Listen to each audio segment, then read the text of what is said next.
Let's make people happy.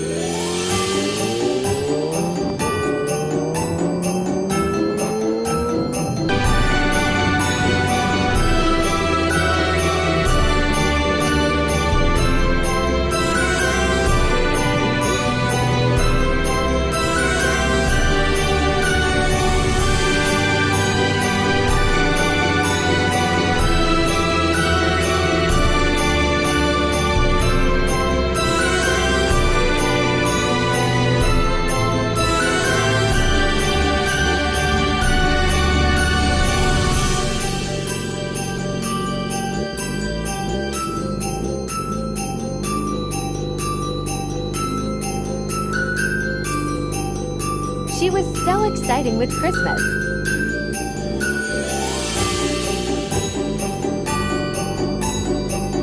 Let's make people happy.